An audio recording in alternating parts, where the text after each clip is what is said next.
The Nice People by Henry Cuyler Bunner. They certainly are nice people, I assented to my wife's observation, using the colloquial phrase with a consciousness that it was anything but nice English. And I'll bet that their 3 children are better brought up than most of— 2 children, corrected my wife. 3, he told me. My dear, she said there were 2. He said 3. You've simply forgotten. I'm sure she told me they had only 2, a boy and a girl. Well, I didn't enter into particulars. No, dear, and you couldn't have understood him. 2 children. All right, I said, but I did not think it was all right.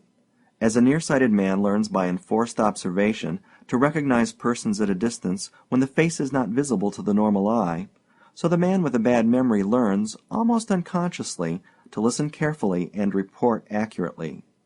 My memory is bad, but I had not had time to forget that Mr. Brewster Brede had told me that afternoon that he had 3 children, at present left in the care of his mother-in-law, while he and Mrs. Brede took their summer vacation. 2 children, repeated my wife, and they are staying with his Aunt Jenny. He told me with his mother-in-law, I put in. My wife looked at me with a serious expression. Men may not remember much of what they are told about children, but any man knows the difference between an aunt and a mother-in-law. But don't you think they're nice people? Asked my wife. Oh, certainly, I replied, only they seem to be a little mixed up about their children. That isn't a nice thing to say, returned my wife. I could not deny it. And yet, the next morning, when the Bredes came down and seated themselves opposite us at table, beaming and smiling in their natural, pleasant, well-bred fashion, I knew to a social certainty that they were nice people. He was a fine-looking fellow in his neat tennis flannels, slim, graceful, 28 or 30 years old, with a Frenchy pointed beard. She was nice in all her pretty clothes, and she herself was pretty with that type of prettiness which outwears most other types, the prettiness that lies in a rounded figure, a dusky skin, plump, rosy cheeks, white teeth, and black eyes. She might have been 25. You guessed that she was prettier than when she was at 20, and that she would be prettier still at 40. And nice people were all we wanted to make us happy in Mr. Jacobus's summer boarding house on top of Orange Mountain. For a week we had come down to breakfast each morning, wondering why we wasted the precious days of idleness with the company gathered around the Jacobus board. What joy of human companionship was to be had out of Mrs. Tabb and Mrs. Hoogencamp, the 2 middle-aged gossips from Scranton, Pennsylvania, out of Mr. and Mrs. Biggle, an indurated head bookkeeper and his prim and censorious wife, out of old Major Halkett, a retired business-man, who, having once sold a few shares on commission, wrote for circulars of every stock company that was started, and tried to induce every one to invest who would listen to him. We looked around at those dull faces, the truthful indices of mean and barren minds, and decided that we would leave that morning. Then we ate Mrs. Jacobus's biscuit, light as Aurora's cloudlets, drank her honest coffee, inhaled the perfume of the late azaleas with which she decked her table, and decided to postpone our departure one more day. And then we wandered out to take our morning glance at what we called our view. And it seemed to us as if Tabb and Hoogencamp and Halkett and the Biggleses could not drive us away in a year. I was not surprised when, after breakfast, my wife invited the Bredes to walk with us to our view. The Hoogencamp, Biggle, Tabb, Halkett contingent never stirred off Jacobus's veranda, but we both felt that the Bredes would not profane that sacred scene. We strolled slowly across the fields, passed through the little belt of woods, and, as I heard Mrs. Brede's little cry of startled rapture, I motioned to Brede to look up. "By Jove!" he cried. "Heavenly!" We looked off from the brow of the mountain over 15 miles of billowing green, to where, far across a far stretch of pale blue, lay a dim purple line that we knew was Staten Island. Towns and villages lay before us and under us. There were ridges and hills, uplands and lowlands, woods and plains, all masked and mingled in that great silent sea of sunlit green.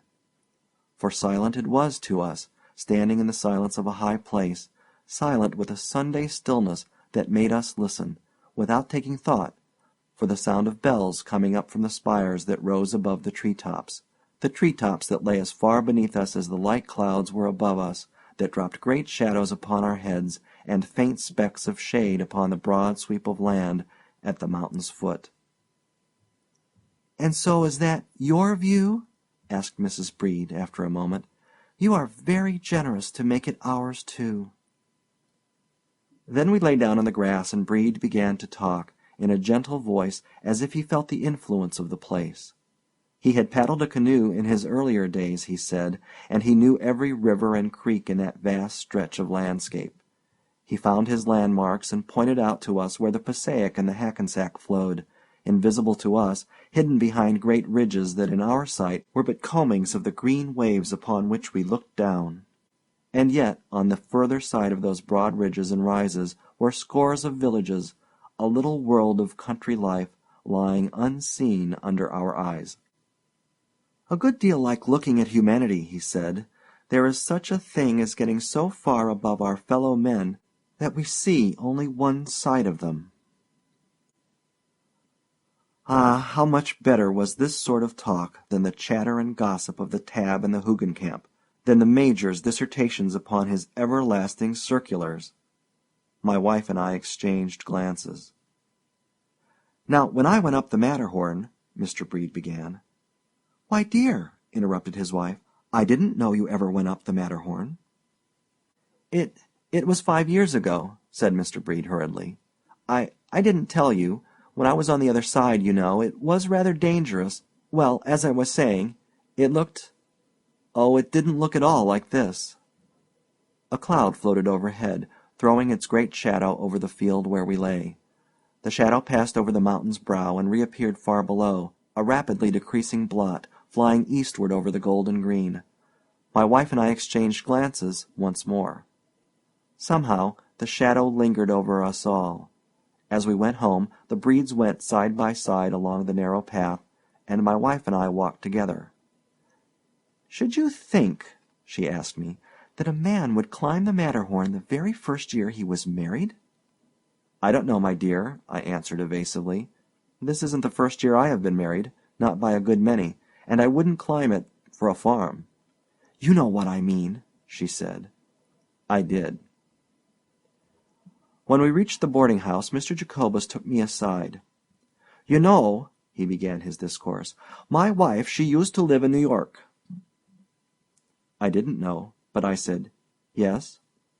"She says the numbers on the streets run criss-cross like, 34's on one side of the street and 35's on t'other. How's that?" "That's the invariable rule, I believe." "Then, I say, these here new folk that you and your wife seem so mighty taken up with, do you know anything about 'em?" "I know nothing about the character of your boarders, Mr. Jacobus," I replied, conscious of some irritability. "If I choose to associate with any of them—" Just so," broke in Jacobus. "I hain't nothing to say against your sociability, but do you know them?" "Why, certainly not," I replied. "Well, that was all I was asking ye. You see, when he come here to take the rooms, you wasn't here then, he told my wife that he lived in number 34 on his street. And yisterday she told her that they lived at number 35. He said he lived in an apartment house. Now, there can't be no apartment house on two sides of the same street, can they?" "What street was it?" I inquired wearily. 121st Street. "Maybe," I replied, still more wearily. "That's Harlem. Nobody knows what people will do in Harlem." I went up to my wife's room. "Don't you think it's queer?" she asked me. "I think I'll have a talk with that young man tonight," I said, "and see if he can give some account of himself." "But, dear," my wife said gravely, "she doesn't know whether they've had the measles or not." "Why, great Scott!" I exclaimed, "they must have had them when they were children." "Please don't be stupid," said my wife. "I meant their children." After dinner that night, or rather after supper, for we had dinner in the middle of the day at Jacobus's, I walked down the long veranda to ask Brede, who was placidly smoking at the other end, to accompany me on a twilight stroll. Halfway down I met Major Halkett. "That friend of yours," he said, indicating the unconscious figure at the further end of the house, "seems to be a queer sort of a dick. He told me that he was out of business and just looking round for a chance to invest his capital. And I've been telling him what an everlasting big show he had to take stock in the Capitoline Trust Company. Starts next month, 4 million capital. I told you all about it. Oh, well, he says, let's wait and think about it. Wait, says I. The Capitoline Trust Company won't wait for you, my boy. This is letting you in on the ground floor, says I, and it's now or never. Oh, let it wait, says he. I don't know what's into the man. I don't know how well he knows his own business, Major, I said, as I started again for Brede's end of the veranda. But I was troubled none the less. The Major could not have influenced the sale of 1 share of stock in the Capitoline Company. But that stock was a great investment, a rare chance for a purchaser with a few $1,000s. Perhaps it was no more remarkable that Brede should not invest than that I should not. And yet it seemed to add one circumstance more to the other suspicious circumstances. When I went upstairs that evening I found my wife putting her hair to bed. I don't know how I can better describe an operation familiar to every married man. I waited until the last tress was coiled up, and then I spoke. "I've talked with Brede," I said, "and I didn't have to catechize him. He seemed to feel that some sort of explanation was looked for, and he was very outspoken. You were right about the children. That is, I must have misunderstood him. There are only 2. But the Matterhorn episode was simple enough. He didn't realize how dangerous it was until he had got so far into it that he couldn't back out. And he didn't tell her, because he left her here, you see, and under the circumstances—" "Left her here?" cried my wife. "I've been sitting with her the whole afternoon sewing, and she told me that he left her in Geneva, and came back and took her to Basel, and the baby was born there. Now I'm sure, dear, because I asked her." "Perhaps I was mistaken when I thought he said she was on this side of the water," I suggested with bitter, biting irony. "You poor dear, did I abuse you?" said my wife. "But do you know Mrs. Tabb said that she didn't know how many lumps of sugar he took in his coffee. Now that seems queer, doesn't it?" It did. It was a small thing, but it looked queer. Very queer. The next morning it was clear that war was declared against the Bredes. They came down to breakfast somewhat late, and, as soon as they arrived, the Biggleses swooped up the last fragments that remained on their plates and made a stately march out of the dining-room. Then Mrs. Hoogencamp arose and departed, leaving a whole fish-ball on her plate. Even as Atalanta might have dropped an apple behind her to tempt her pursuer to check his speed, so Miss Hoogencamp left that fish-ball behind her, and between her maiden self and contamination. We had finished our breakfast, my wife and I, before the Bredes appeared. We talked it over and agreed that we were glad that we had not been obliged to take sides upon such insufficient testimony. After breakfast it was the custom of the male half of the Jacobus household to go around the corner of the building and smoke their pipes and cigars where they would not annoy the ladies. We sat under a trellis covered with a grapevine that had borne no grapes in the memory of man. This vine, however, bore leaves, and these, on that pleasant summer morning, shielded us from 2 persons who were in earnest conversation in the straggling, half-dead flower garden at the side of the house. "I don't want," we heard Mr. Jacobus say, "to enter in no man's privacy, but I do want to know who it may be like that I have in my house. Now, what I ask of you, and I don't want you to take it as in no ways personal, is, have you your marriage license with you?" "No," we heard the voice of Mr. Brede reply. "Have you yours?" I think it was a chance shot, but it told all the same.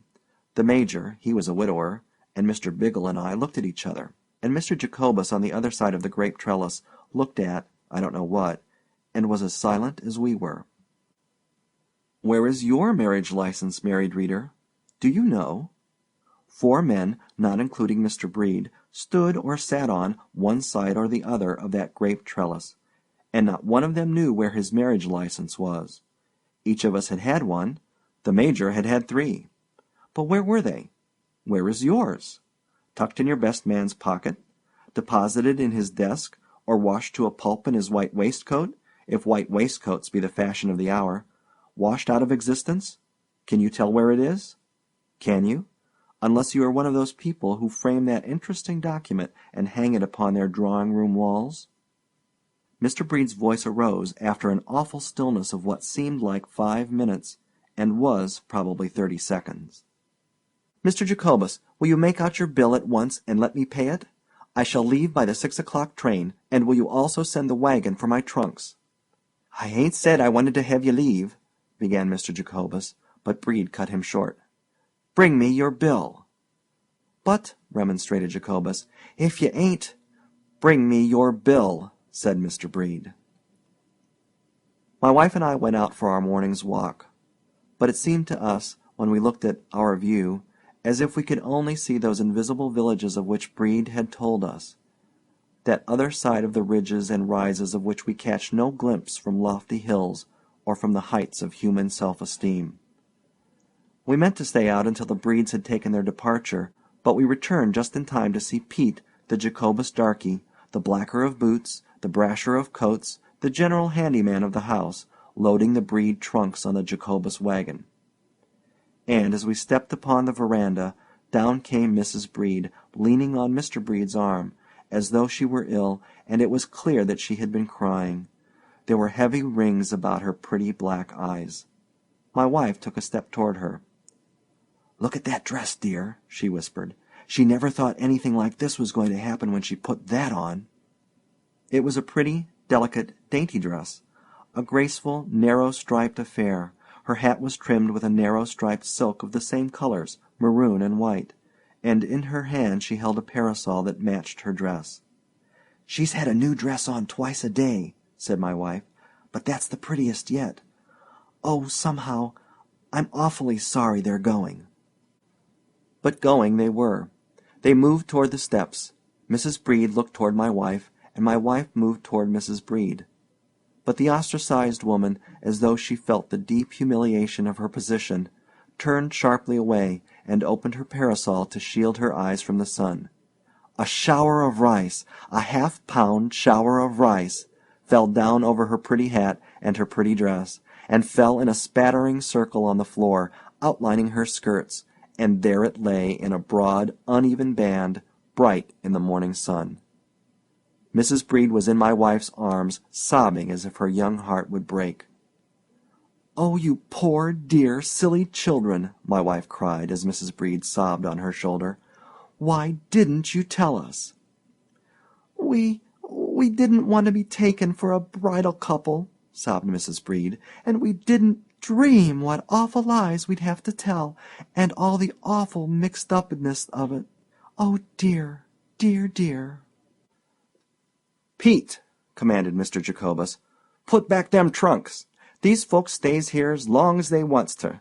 Mr. Brede," he held out a large, hard hand, "I'd oughter have known better," he said, and my last doubt of Mr. Brede vanished as he shook that grimy hand in manly fashion. The two women were walking off toward our view, each with an arm about the other's waist, touched by a sudden sisterhood of sympathy. "Gentlemen," said Mr. Brede, addressing Jacobus, Biggle, the Major, and me, "there is a hostelry down the street where they sell honest New Jersey beer. I recognize the obligations of the situation." We 5 men filed down the street. The 2 women went toward the pleasant slope where the sunlight gilded the forehead of the great hill. On Mr. Jacobus's veranda lay a spattered circle of shining grains of rice. 2 of Mr. Jacobus's pigeons flew down and picked up the shining grains, making grateful noises far down in their throats. End of The Nice People.